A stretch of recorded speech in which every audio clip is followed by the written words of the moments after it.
This is Greg Canty here, and welcome to the Win Happy podcast. Stay tuned for interesting chats with interesting people about winning their lives and being happy at the same time. This show has been brought to you by Fusion Communications. Thanks for listening.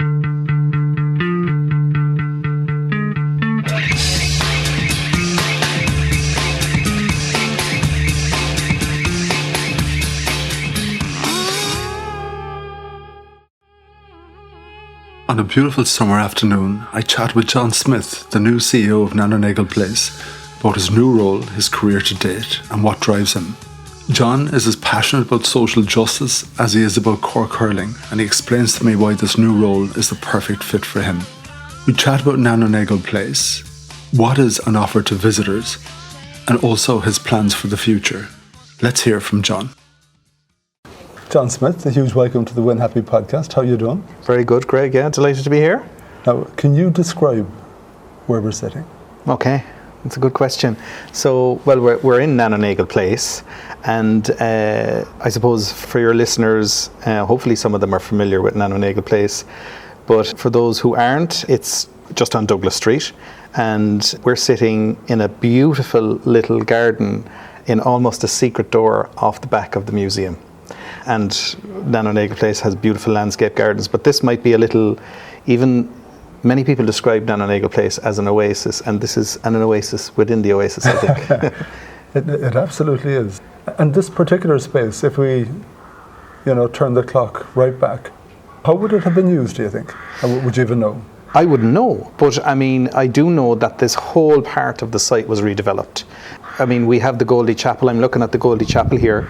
So we're on the grounds just outside the Goldie Chapel. So I imagine it was just, space that was just used where people just walked around, or back in the day when you had schools here and students and you had the convent. So I guess people just walked around, but it has been completely transformed now into this, obviously our museum, a heritage space, but like where we are right now is this beautiful little site, as I said, hidden away, where you can come to just relax and take it easy. And a small little bit of a sun trap, and for the listeners, we had to move from where we were sitting to another table because the sun was too strong. That's right, yeah. My God, what a Cork complaint to have. Yeah, absolutely. And it's been raining all week, so we've been very lucky, so now we're delighted to be here sitting in the sunshine. Yeah, and I was going to kick off the conversation by saying to you, welcome back to Cork, making the big assumption that I know you were with Trocra for a long time before you came to Nano Nagle Place. And I knew you were from Cork to begin with, so I assumed you were living in Dublin or whatever, but that's not the case at all. So no. the welcome back was totally uncalled for. yeah. But I don't know if my wife would see it differently when I was away so much with the commute. But no, I suppose I worked for Trocra a good few years, and there was a time where we lived, when the kids were small, we lived up near, we lived in Maynooth, where Trocra is based. But I was saying to you, Greg, when we were chatting just beforehand, that I suppose we're both from Cork, we're both from Blackrock, and most Cork people know we're home birds, like. So we always kind of wanted to be rooted at home and to live at home. So we've two kids, Oisin and Keela, and at the time when it was kind of where are they going to go to school, that really focused the mind. So we decided to root ourselves from a family perspective in Cork. But I loved the work I was doing. So we just sat down and talked about it and kind of said, let's see how it goes. And we really kind of said, let's try it for a few months of me being away 2 or 3 nights a week. Kids were small, so we kind of thought, look, let's see if it works. And we kind of got into a rhythm, and I was doing it for the guts of 10 years, That's amazing. I loved the work I was doing. I was working in international development. A lot of it was in education and communications and in campaigning, activist campaigning. I kind of always said to Orla that as long as the kids are happy, we're happy, family life is good, and I'm still enjoying my work, let's just take it one day at a time.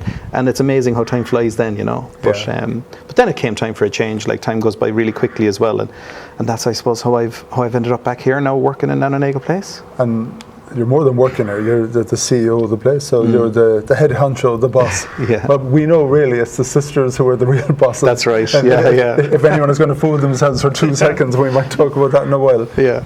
You've had a bit of a zigzag of a life and a career, so maybe for the benefit of the listener, I'm going to ask the question I ask so many people.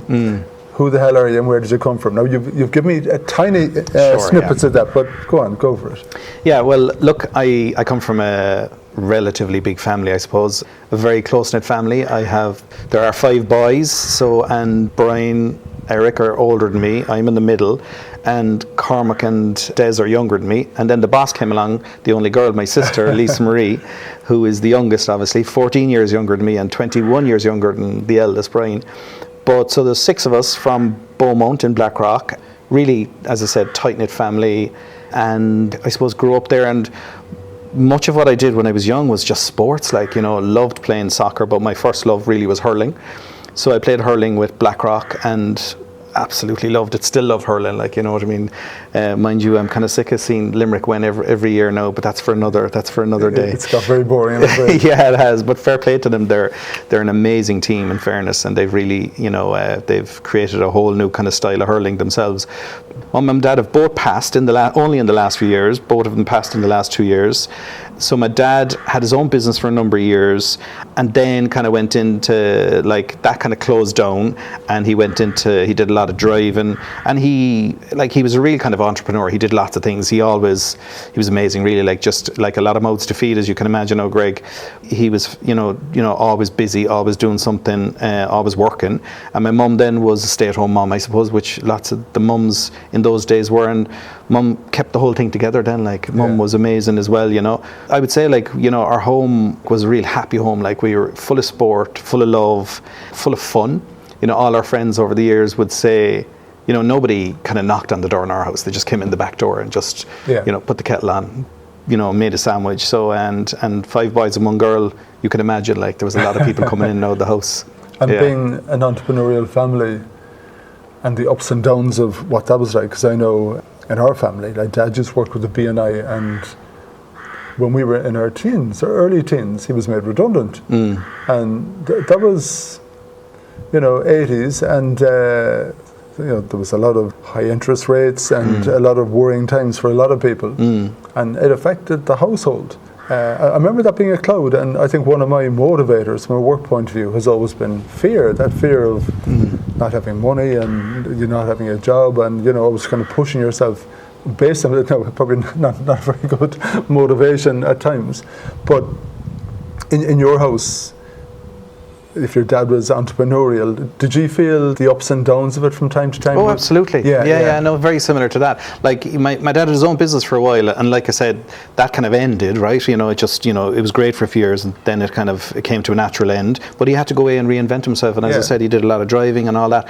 But we had a full house, and there were good times, and there were tough times as well, And I remember we all, as soon as we all could, we all got part-time jobs, got your own school books, you know what I mean? I suppose you played your part, and made whatever contribution you could. So from that perspective, we were all from the age of 14, 15 working in the bar and the hurling club, or Dad would find us jobs, and we were between your schoolwork, your friends, playing sport and working part-time jobs. It was pretty hectic. But I suppose to come back to your point, like I said earlier, it was a house full of love and a house full of fun, and it absolutely was. But, ups and downs as well, absolutely, along the way, But I think that's why we're still so tight. We're all really, really tight, all our family. And when my mum and dad passed away, my dad passed away during COVID, and actually COVID, he hadn't been well for a while, but it was COVID. He got COVID in the end, and that was really tough, because that was during the time when funerals were really restricted. So it was just us, not even my wife could go, or my kids. It was the same, it was just myself, my brothers and my sister. And that was tough, and my dad had got sick a few years before that, and actually he had a burst aneurysm, and he had a big operation which they didn't expect him to make it through. But one of the things that he came out of it paralysed from the waist down. So for such a strong man who was so independent all his life, for that to happen to him, all of us then really had to rally around, and we became aware Mum wasn't that well either then. So we had a few years then where we, like many families, when their parents get older, it's tough, you know what I mean? But I think it really pulled us together even more so, and made us even tighter than we were in many ways. But then the last few years, Mum and Dad were in Beaumont House in a residential home, but they had actually really happy years there. They were together actually in the residential home. Fantastic. Yeah, it was amazing, and they were really happy. And Dad was in his wheelchair, but he he was the life and soul of the place, and they loved him and my mum up there. And then about a year after my dad passed, my mum, I suppose she probably missed him a lot, and then she kind of faded a bit, and she passed away, but she was kind of ready to go in a way, but we're there now, and most of us we all have kids, and I have 2 kids, my sister has 3 kids, so there's a whole new generation keeping us busy, And your mum and dad and them getting sick and the family getting closer. Might that have been a tiny bit of the rationale for trying to get that job in Cork and not be up and down that stupid road anymore? Yeah, I think so. I think that would have been certainly a factor as well. But I think the main factor, to be honest with you, was my own kids. I myself and Orla, when we talked about it, I'd always kind of said, look, when the kids become teenagers, when they're small and they're going to bed at 7:30 and stuff, you might be around for an hour when you come home from work, but once they become teenagers, I think they need you more. And so in the back of my mind, I was like, I don't want to be doing this kind of commuting when they're teenagers. And it just so happened that our kids kind of came to teenage years at the time of COVID. So I spent the guts 2 years working full time at home, So that kind of parked it for a little bit. But then last year, when we were kind of everyone was getting back to normal post-COVID, and I was back up and down that road again, I was like, no, I've had enough of this now. Yeah. So that was when I had decided, really, yeah. Because I was doing all of that commuting as well, and we've an office in Dublin, and I remember thinking when COVID kicked in and we weren't commuting anymore, people saying, oh my God, people are going to crack, and they were cracking up, they need to get back to the office. Yeah. I was always quite conscious on the motorway on the way up, and you know exactly the same. All the traffic that would rock onto the road from Naas and Newbridge, all those kind of hour and a half type commuters who would have been doing that every single day. I remember thinking, you do that because you have to and you have your job, and you don't even question it. You know that's just part of life. You made a decision to live there, to get a nice house and all that kind of thing. But the minute that voice came into your head that said, this is not necessary, that journey became a different journey suddenly. You're thinking, okay, I can't do this anymore. I just can't. It's not, it's stupid. It's just a stupid waste of my time. And there's a fatigue as well that goes with all that travelling, outside of the... For sure, yeah. No, I think you're right. And 2 things strike me just listening to you, Greg. One of the things that I think, many people experience different things with the whole COVID thing with work and commuting and all that. But I just got a real sense of, the time we spent in the car commuting, I certainly realised how precious time is, And even just that extra hour in the morning, that I take at home now, and I was doing it during COVID, and making the porridge for Keela, my daughter, and we're sitting down having a bowl of porridge together. It's a very simple, small thing, but it's so important now, you know what I mean? So I think even just those rituals, those habits that now I make more time for and I don't take for granted, because you got to experience them more, I think, when we all had to take a step back during COVID. But so I think certainly how I view time, you know what I mean, and just to make the absolute best of your time and to make sure you're making time for the things that are really important. I think that's certainly a learning I got out of it. And the young John, when you're in school and the teacher loses your attention for whatever reason, where does your head go? Well, when I was young, Well, I remember being in chemistry class. You just brought up a memory back for me. I remember being in chemistry class in Farn First. That's where I went to school, which was a hurling school up by the North Mon. God knows why my parents sent me there. Well, I do know it was because it was a hurling school. But they wanted you to get used to commuting. Yeah, exactly. Maybe it was always in there somewhere in the DNA or something. But I remember kind of looking out of the window, and I was completely daydreaming, and I can still remember the chemistry teacher looking down at me and saying to me, are you still down playing that county final in Clodove? Because we had played a county final in Clodove a few weeks beforehand. So he was telling me that that's where my mind was going. But I suppose actually when I was young in school, my hurling was my passion, you know what I mean, I loved it, playing for Blackrock. All my friends played hurling, and I went on then and played senior with Blackrock, and I just loved the sport. My grandfather, my mum's dad, played for Cork, won 4 All-Ireland medals at Cork back in the late 20s and 30s, so I think for sure it's in my blood, you know what I mean? But are the medals still around, are they? None of the medals are around. All the medals got lost, But a funny story, so my granddad played the last, there's pictures, and we've even seen in the GA Museum a video of him playing, but the last All-Ireland he played in was 1931. And it was the only All-Ireland, I'm pretty sure, that went to 3 games, Cork against Kilkenny, 2 draws and a 3rd game. And there was a special replica of the actual trophy as well as the medal given to all the players. the eldest, my brother Brian, heard there was an auction of one of these one of the medals and the replica. So nobody knew where they came from, who owned it, but it was found and someone put it up for auction. So Brian went up anyway with a certain amount of money in his pocket, and that's all he had, and that's all he was going to pay. And didn't he get them, right? So of course we don't know if they were granddad's, but he just came home then, and we were there and presented them to my mum. Like, what a moment, to see my mum's face, say, look, it didn't matter if they were Mary's medals or not, like, but now we had one of his medals, and the special one back in the house, like, so. But they all existed on that day, didn't they? On that occasion. That's pretty special. And career-wise then, where was your head going? What did you plan on doing? Yeah, it's interesting, to be very honest, right? Like, so you mentioned earlier, like the 80s, like, so my teenage years were in the 80s, so that was a tough time in Cork, right? Like we were talking about it earlier. Like I was 18 in 1990, and so I went to UCC in 1990 and started my degree, a BA in economics and computers. Like really, like I was always interested in global issues, international issues. I always wanted to travel, but I just wanted to get a job. I wanted to be employable, and like to my mind, it was like economics, computers, something that was business oriented. I wanted to do commerce, but I missed it by 1 point, so it was like BA in economics and computers was the next best thing. And so I loved the degree, made lots of new friends in college and loved the college life.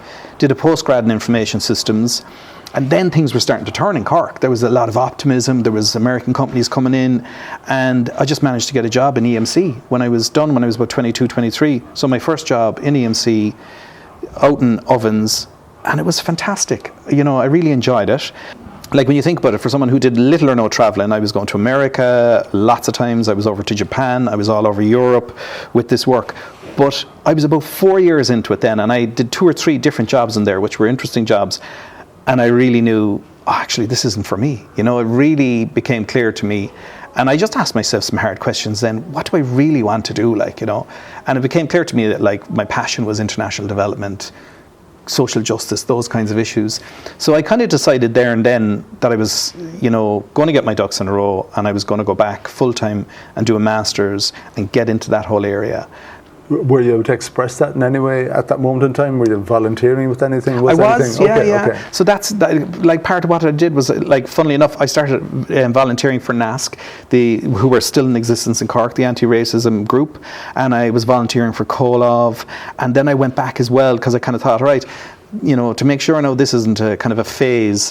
So I went back to UCC and did a full-time diploma by night in international development. And that really was then I was up and running, because I loved it, learning about what was going on at the time in Rwanda and things like that. So that really lit the flame then, I was like, right, how am I going to make this happen? So I was so determined. Like, and it was around that time that I met Orla, right, my wife, right, and I can still remember she'd tell you, like, I'd say we were only going out about 2 or 3 months, and I said, right, I need to tell you, I have a plan, right, I'm going to give up this job in about a year from now, because I'm going to be ready to go. I'm going to go back and do a master's full time, and then I'm going to go traveling. So she was like, great, sounds exciting, So that was off with you. Yeah, exactly, off with you. So that was the plan. But what happened then was, when I did my master's, I really got into development education and global citizenship and that kind of approach to international development. So I started to move more in that direction. So then I was kind of saying, well, maybe I don't have to go and live in Central America or, in DRC or, like some people were into that were drawn down that road. I was drawn down the more like global education, social justice, and maybe I can do this at home, like in the context of our own culture in our own country. And I handed in I remember going for lunch with a good friend of mine, and I handed in my thesis, and I said, where am I going to go from here now? And he said, I tell you what not to do. Don't go to recruitment companies, because they'll have you doing, like, because of your experience and all that. Just have a look at the Irish Times, see what's going on. So the following day I picked up the Irish Times and I opened it and I saw a job for an education officer in Troker, and I thought, well, why not? I'll throw my hat in the ring. And I got the job. And that set me on a path with Troker, which is an amazing organisation, really, like, and always felt valued there, felt I was making a contribution, and ended up being able to build a career there, and learnt loads.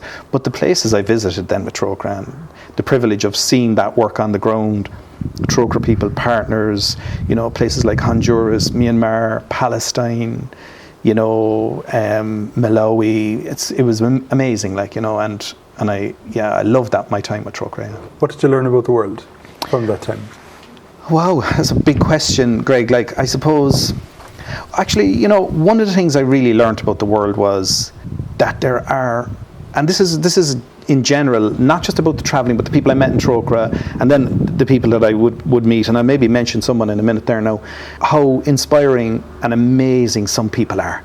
You know, how committed they are, like how generous they are, how, like, I met people who had a mark on me, and I knew when I was spending time with them what a privilege it is to spend time with a person like this, you know what I mean?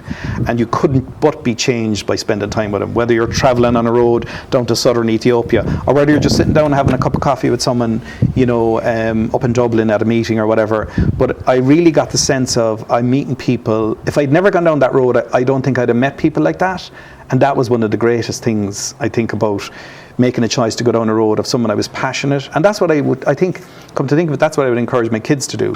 Find something you're passionate about, because you'll meet people that inspire you, and you probably will inspire them as well. Yeah. You know, yeah. And could you give me an example of one of those individuals? I will, like, and it ends in a kind of sad story, but like, one of the people that had a huge impact on me and was one of the most inspiring was someone called Sally O'Neill, right? So Sally was the country director of Trócaire in Honduras for many years, and she used to be over and back to Maynooth a lot, so I'd meet her a lot, and she was just a larger than life character. But I did spend a week with her in Honduras, travelling right across northern Honduras, visiting indigenous communities who've been driven off their land by big business, making way for African palm plantation, a lot of what makes its way into soaps and oils and all this kinds of stuff.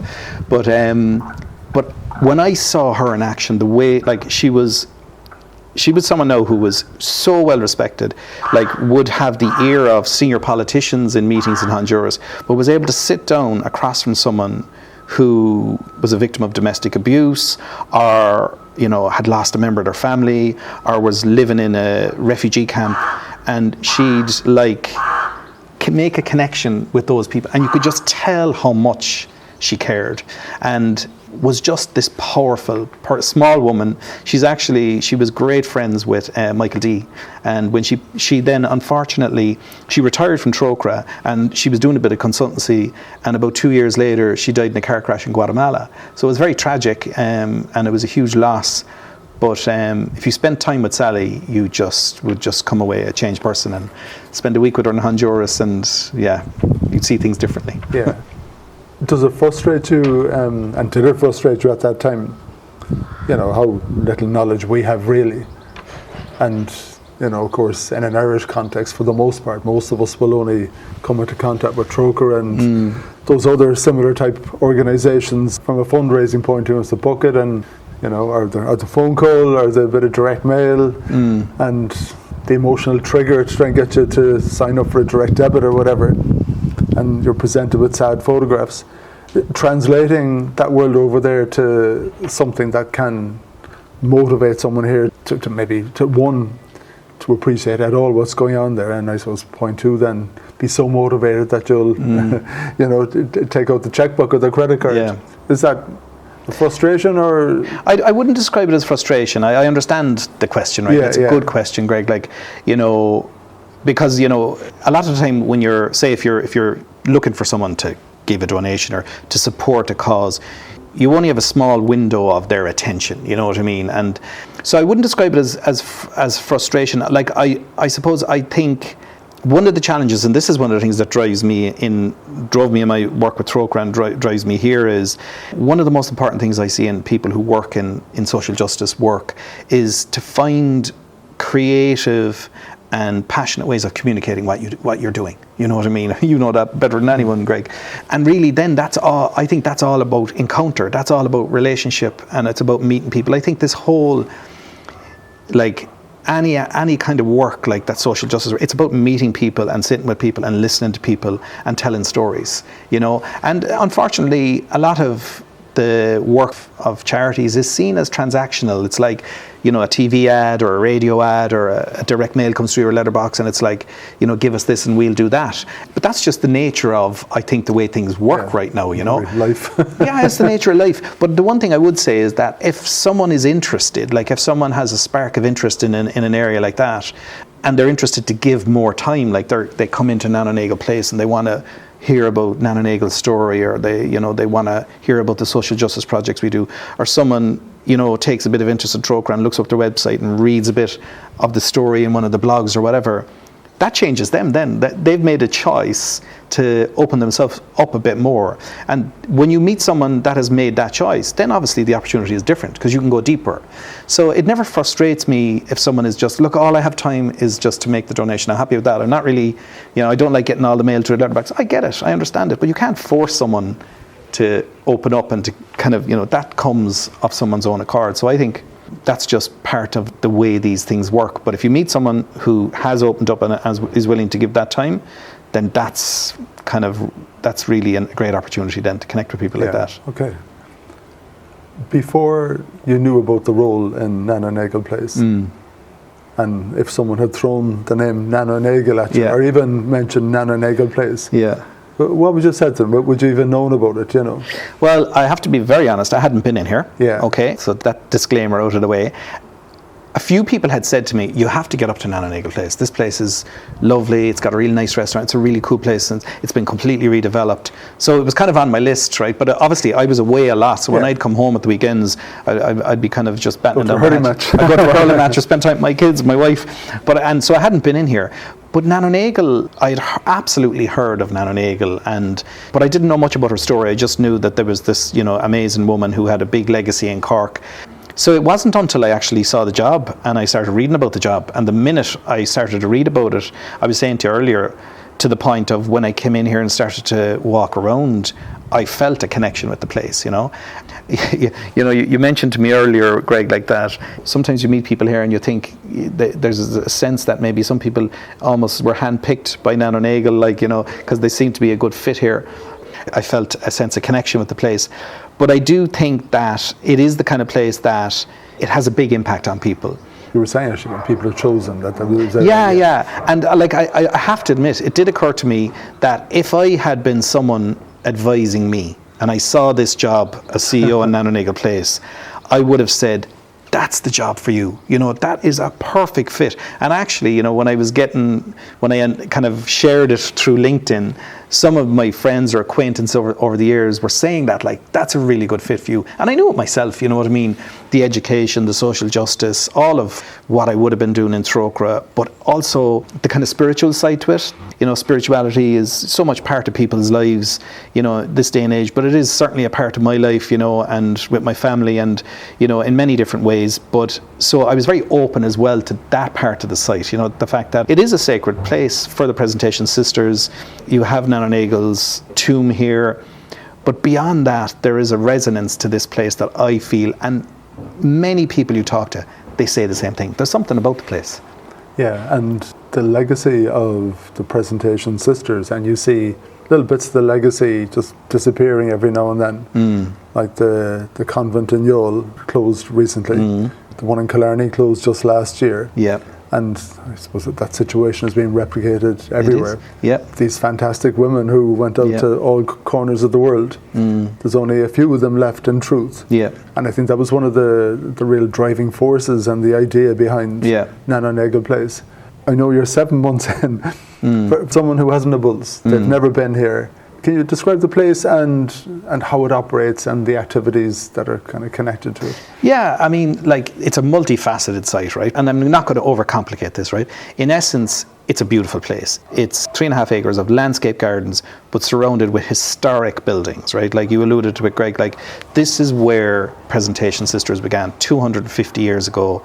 Cove Lane, now Douglas Street, one school at the time of the penal laws, which became 7 schools around Cork, but this is where it all began. So, and of course that, evolved into a post-primary school and a primary school on the site here. And then you came to a point where the sisters took this courageous and visionary and humble step, because they got a board of directors in of lay people as well, to really bring their skills and vision to bear and develop this site. So you now have your beautiful design shop. You come up the steps, you have the College of Architecture on the right-hand side. You come through the site and you come to the museum where we are, and you have this award-winning museum which won a European Council of Europe award last year. And one of the main reasons they said we won that award was not just because it's a really cool museum and tells an amazing story, but because on the site we also have social justice projects, and we have projects that support asylum seekers, people living in direct provision. We have community development, community education projects. All of that is happening on the site, and that is at the essence of what Nano Nagle Place is, because it is a charity, and actually not a lot of people know that. They come in and they get a sense of this amazing site and a beautiful place, but at its core it's a company and it's a charity, and that's one of the areas that I will be with my team telling that story more overtly, and really bringing that to the fore, because that's where it all began, what I mean, looking out at community in Cork and saying, is there a social injustice here? Is there people who are in need, and how can we support them and help them reach their potential? How can they express their own sense of empowerment? Not a kind of a pity, or not a kind of a us versus them, or what I mean, like it's an empowerment, participative kind of model that we foster here. Yeah, well, there's positive community initiatives, affecting change everywhere. And you don't have to pay an admission fee to enjoy Nano Nagle Place, do you? No, the site is free. You come in here, and I would encourage people, anyone who's listening who hasn't been, right, just to come in, have a walk around. And that's the other thing, we are going to make changes to the shop in the coming months to try and make it a little bit more clear when you come in what the place actually is, because you come in and you see this beautiful, really well designed design shop, but you don't kind of see Nano Nagle, or you'd have to actually come right into the site to find the museum. So we want to make it a bit easier for people to get a sense of the purpose when they arrive straight away. But nonetheless, come through the shop, go up to the steps, walk around the site, take a load off, sit down, and just take in the energy of the place. That's what I would encourage people to do first, and go in, you don't have to buy anything, And then I think what happens then is people who make the connection with the site, they come back, and then they go, the museum, they want to come into the museum with their friends or their family or their kids or whatever. And then you get to enjoy the Good Day Deli. And if there are people who are interested in the social justice side of it, have a look at our website, or look at any of our social media. And there might even be people who think, actually, there might be things there that can help me. You know what I mean? If anyone hears this, is interested in community development, or there's anyone who are in direct provision centres. There's a lot of people from Ukraine, from across communities around the world who come in for English classes. So there's a lot happening here, so everyone is welcome. That's the main message we give out. And it's in the inner city. It's in the inner city, yeah. And probably in a location where people would not expect to find something in truth. Yeah. You're not going to stumble upon it accidentally in any way. And I think one of my favourite things to do here is just wander in, as you say, there's no admission fee, and just take a seat in the garden. And it's a contemplative garden as well.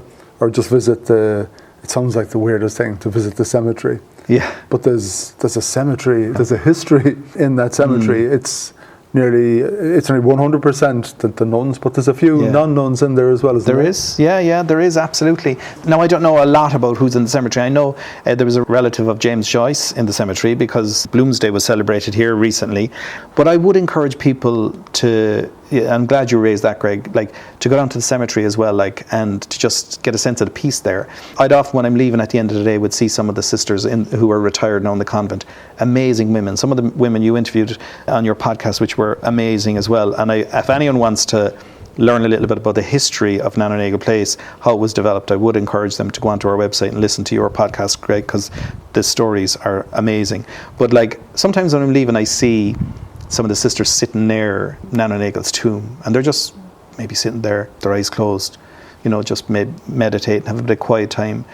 I'm just back from Canada, where I spent a week at the Presentation Sisters International Assembly, right? So they only do it every 5 years. And it was about 60 people. Not all Presentation Sisters, about 35 there. There was about 15 what are called justice contacts, right? Teachers, principals, people like me, and so a good few lay people there as well. And it was looking at the work of the Presentation Sisters in 20 countries around the world and envisaging the next 5 years. But the reason I mentioned that in the context of the cemetery is these are amazing people. These sisters are absolutely so inspiring, but they all have such a connection with Nano Nagle and her charism and her spirit, and it clearly drives them and inspires them to do great work.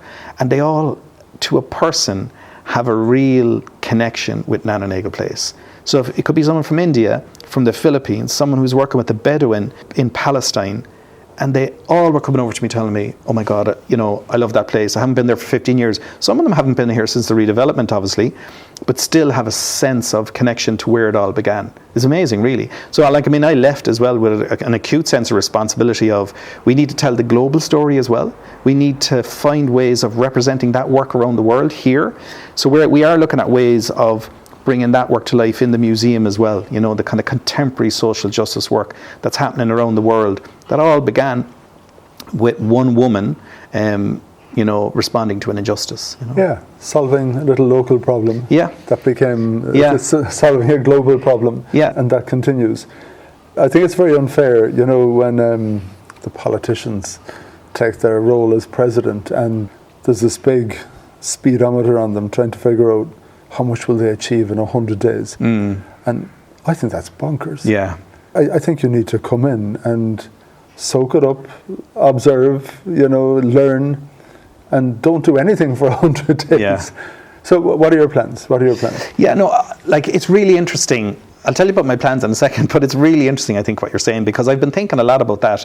And I think there is a sense of humility in saying, okay, you do need plans, right? We all need plans, and we need to, and I'll talk a little bit about our plans here. But I think above that, I think more important than that is the sense of humility around, you come in to do a job and do it well every day, and you treat people with respect, and you look to value team and value your colleagues. And I am more and more, and I get a sense of that in this place especially, more and more there'll be a momentum, a power, there'll be support that comes with that is bigger than you. That's what I mean by humility, you know what I mean? And call it what you will, right? everyone has different names for that. I do believe that's most important. That's a priority. Okay, then you need to have a plan and you need to have a vision. Absolutely. This place wouldn't have come into being without a vision. But I also think it wouldn't have come into being without the humility of the sisters and saying, we need help for this to reach its potential. And they are amazing. Anyone who's dealt with them and met them down through the years. Yeah, and to that point, what I want to do with my team and with the support of the board and the sisters and so on is to continue the great work here, obviously. But we need to, like I said earlier, really elevate the social justice side of things here. We need to get more people in here that are coming through the museum, that are enjoying the gardens, that are inspired by it, that are taking part in our social justice work, and we need to be open to that evolving, to different things coming in, different types of education, different types of community education, and like that, let's see where that brings us. And also, I do think there's such a good news story here. One of the things we are going to do is we are going to diversify our income streams. We are going to look to get more people to support the work here. It is a charity. We're going to reach out to more corporates and to get people to help us to sustain this place, but to help it thrive, into the future. In the second half of this year, we're going to develop a strategic plan for 5 years, and there are some of the things that are going to be in the plan. But again, like I said, Greg, at the heart of it has to be a sense of humility, a sense of commitment day to day to doing the work that's most important. What's happiness to you? What's happiness to me? Well, I remember when I got this job, I had great fun in the first month when I was filling out all these, I had opportunity to fill out profiles of questions like that, where are you most happy, or for newspapers and stuff when I was being profiled in the new role. But what's happiness to me? Happiness is spending time with my family. My family are, and obviously, like many people, your family are the most important thing to you. But happiness, I suppose, to me as well, is just being true to myself. And over the years, I've learned that that's a pretty straightforward thing. It's a simple thing. It's sitting with the people you love, with your friends, with your family, being fully present, and also being kind to yourself. I do think there's a lot of demands on us in this day and age. There's busyness, there's plans, we can put ourselves under all kinds of pressure. But I do make sure that I find the time to do things like a bit of meditation. I love Ashtanga yoga. I do a bit of running. And then, for me, I can be myself then with my kids, with Orla, with my family, and that's good enough for me, And as a keen hurler and with the knowledge of what it feels like for the slitter to hit the back of the net. Yeah. What are those moments for you? What's winning now? What's the slitter in the back of the net moments?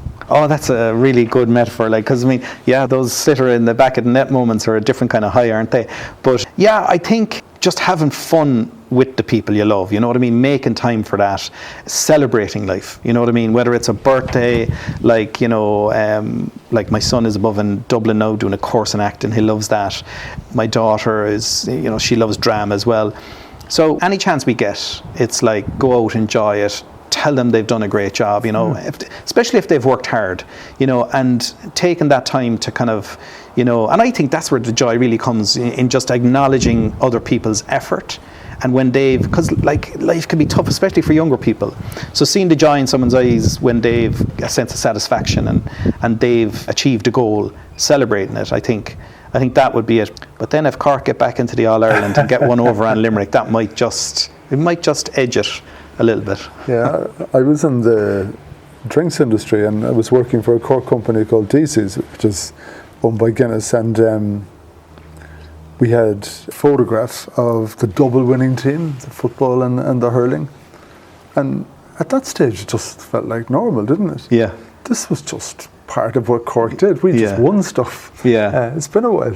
Yeah, it has been a while. And you know, that 1990 year, I was part of the minor panel, the Cork minor panel. I was a sub on the team now, but we had a great year because we were at every game with the senior hurling team. So the Munster final, and my brother was great friends with a fellow who played on that senior team, Jim Cashman, was a brilliant hurler. And actually, sadly, the recently passed Teddy McCarthy, of course, was on that team as well. And I actually got to hang out with those guys after games, and characters like you've never met. Like Teddy McCarthy was an absolute character, but I suppose, like, and even being around people like that who were like the best, like they were brilliant, you know, at that time they were absolutely brilliant players, and seeing how good they were, and but also how big their characters they were, you know. And that unique insight that you had to that, witnessing the characters and obviously the skills and everything else that went with it.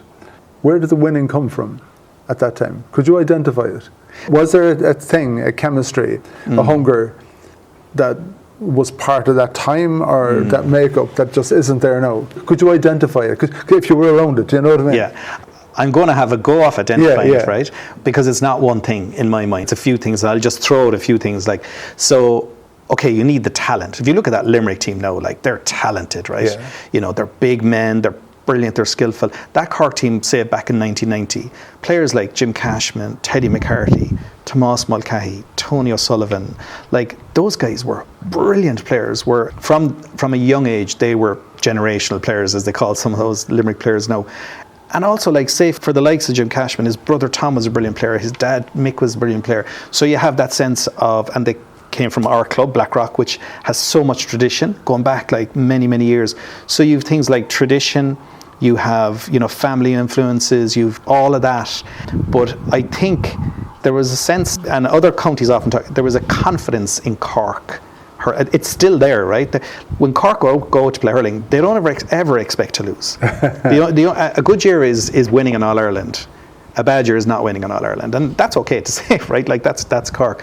But that team had serious talent, and the other thing they had, which Limerick have right now, is they had a brilliant manager. It was Canon Michael O'Brien, who ironically was the man who got me to go to Farren Forest, because he was the parish priest in Blackrock at that time, and said to my parents, he should go up to Farren Forest to go to school, because it was a hurling school, and he had actually taught there. He was the manager of that Cork team, and he was a great man, like a brilliant hurling mind. So you need it at all levels. You need brilliant players, you need confidence, and you need someone at the helm that knows how to run things, you know.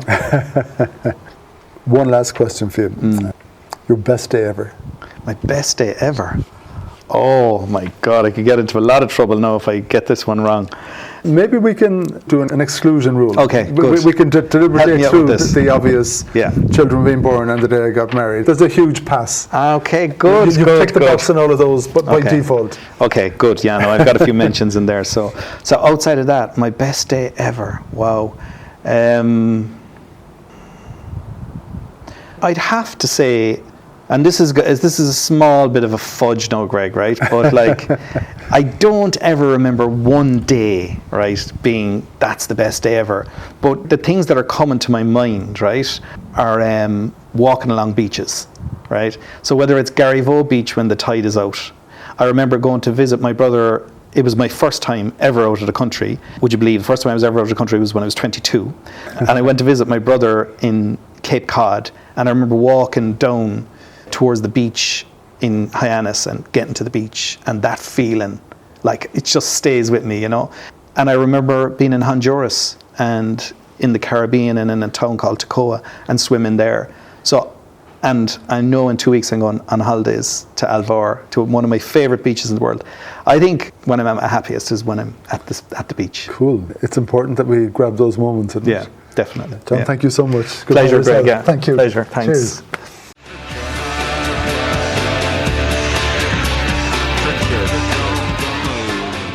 Thank you for listening to the Win Happy podcast, which has been brought to you by Fusion Communications.